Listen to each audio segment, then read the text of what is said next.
Auzubillahiminash-shaytanir-rajim. Bismillahir-rahmanir-rahim. Amna Noor is here, students. I hope so you all are fine. Today the topic that I am going to discuss is the difference between photosynthesis and respiration, and also the difference between aerobic and anaerobic respiration. Students, इन दोनों topics को clear करने के लिए आप लोगों के लिए better होगा कि आप लोग इससे पहले वाले सारे के सारे लेक्चर्स को सुन लें, तभी आपको समझने में आसानी होगी। सबसे पहले the difference between photosynthesis and respiration. बच्चों, इस तरफ करेक्टरिस्टिक्स हैं, देन फोटोसिंथेसिस और रेस्पिरेशन में डिफरेंस है। मेटाबॉलिज्म। बच्चों, मेटाबॉलिज्म क्या है? रिएक्शंस हैं जिसमें क्या है, बड़े मॉलिक्यूल छोटे में तोड़े जाते हैं या छोटे मॉलिक्यूल बड़े में कन्वर्ट कर दिए जाते हैं। तो फोटोसिंथेसिस एक ऐसा प्रोसेस है जो कि क्या है, एनाबॉलिक। बच्चों, एनाबॉलिक का क्या मतलब है? जिसमें क्या होता है, छोटे मॉलिक्यूल्स मिलकर बड़ा मॉलिक्यूल बनाते हैं, ठीक है। और इसी तरह फोटोसिंथेसिस में यही होता है कि कार्बन डाइऑक्साइड और वाटर मिलते हैं और क्या बन जाता है, ग्लूकोज का मॉलिक्यूल बन जाता है। तो ग्लूकोज क्या है, एक बड़ा मॉलिक्यूल है, कार्बन डाइऑक्साइड और वाटर क्या है, एज ए शॉर्ट मॉलिक्यूल काम करते हैं। उसके बाद रेस्पिरेशन।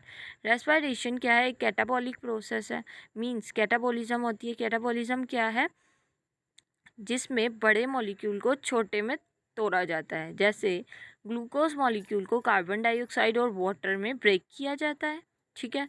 उसके बाद एनर्जी इन्वेस्टमेंट या प्रोडक्शन। तो बेसिकली बच्चों, फोटोसिंथेसिस वो प्रोसेस है जिसमें एनर्जी इन्वेस्ट की जाती है, मींस एनर्जी यूज़ की जाती है। और वो एनर्जी कहाँ से आती है, सनलाइट से, सन से, ठीक है। Investment of light energy to store it in the form of bond energy.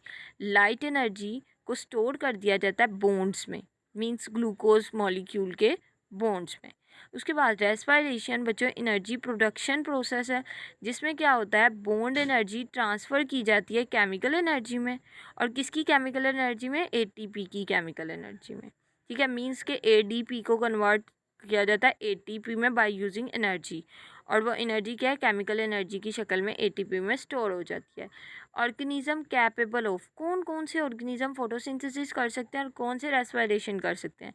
Students, basically जिनके पास क्लोरोफिल या क्लोरोप्लास्ट होगा वही ऑर्गेनिज्म फोटोसिंथेसिस कर सकेंगे।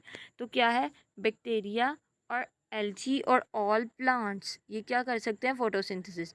लेकिन ह्यूमंस नहीं कर सकते और दूसरे अदर ऑर्गेनिजम्स नहीं कर सकते। जबकि रेस्पिरेशन सारे के सारे ऑर्गेनिजम्स कर सकते हैं जो कि लिविंग है।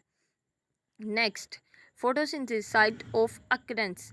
तो फोटोसिंथेसिस क्या है बच्चों, क्लोरोप्लास्ट के अंदर होती है, क्लोरोप्लास्ट में क्लोरोफिल के अंदर, और क्लोरोफिल के मज़ीद अंदर थाइलाकोइड मेम्ब्रेन पे या स्ट्रोमा में।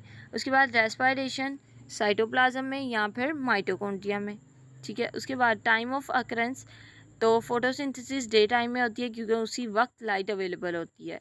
At night photosynthesis can not occur, जबकि रेस्पिरेशन ऑल द टाइम, सुबह और शाम एनी टाइम होती रहती है। नेक्स्ट है हमारा टॉपिक एरोबिक एंड एनाएरोबिक रेस्पिरेशन। तो बच्चों, प्रेजेंस ऑफ ऑक्सीजन।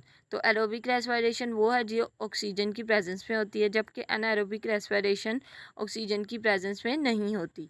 तो एरोबिक रेस्पिरेशन यस और एनाएरोबिक नो। अब नंबर ऑफ एटीपी जो प्रोडक्शन होती है एरोबिक रेस्पिरेशन वो कितनी है, 36, जबकि एनाएरोबिक रेस्पिरेशन में वो कितने हैं, 2। फाइनल प्रोडक्ट एरोबिक रेस्पिरेशन की क्या होती है, CO2 and water, means glucose को तोड़ा जाता है तो क्या मिलता है हमें, कार्बन डाइऑक्साइड और वाटर।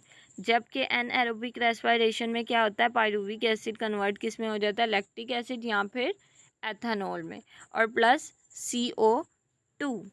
तो साइट ऑफ अकरेंस, बेसिकली बच्चों ग्लाइकोलाइसिस साइटोप्लाज्म में होती है, क्रेब्स साइकिल जो है, और साथ ही इलेक्ट्रॉन ट्रांसपोर्ट चेन, ये दोनों कहाँ होते हैं, माइटोकॉन्ड्रिया के अंदर। जबकि एनाएरोबिक रेस्पिरेशन साइटोप्लाज्म के अंदर होती है। इम्पोर्टेंस एरोबिक रेस्पिरेशन की क्या है कि ये ज़्यादातर ऑर्गेनिज्म में एनर्जी का ज़रिया है, जबकि एनाएरोबिक रेस्पिरेशन की इम्पोर्टेंस ये है कि ये एनाएरोबिक ऑर्गेनिज्म में एनर्जी का ज़रिया है, ठीक है। इसके अलावा एरोबिक ऑर्गेनिज्म मींस वो ऑर्गेनिज्म जो एरोबिकली रेस्पायर करते हैं उनके लिए भी ये एनर्जी का ज़रिया है। वो किस तरह से, जब ऑक्सीजन प्रॉपर नहीं मिल रही होती तो उस वक्त क्या है, एनाएरोबिकली एनर्जी प्रोवाइड की जाती है। और इसके अलावा एनाएरोबिक रेस्पिरेशन क्या है, सोर्स ऑफ मैनी प्रोडक्ट्स है। मीन्स जब एनाएरोबिक रेस्पिरेशन होती है हमें एथेनॉल और चीज़ वगैरह मिल सकते हैं। सो स्टूडेंट्स, ये था हमारा आज का टॉपिक। आई होप सो आप लोगों को क्लियर हो गया होगा और ये 2022 के पेपर में लॉन्ग क्वेश्चन आ चुका है। ठीक है, so prepare it. Thank you so much. अल्लाह हाफिज़।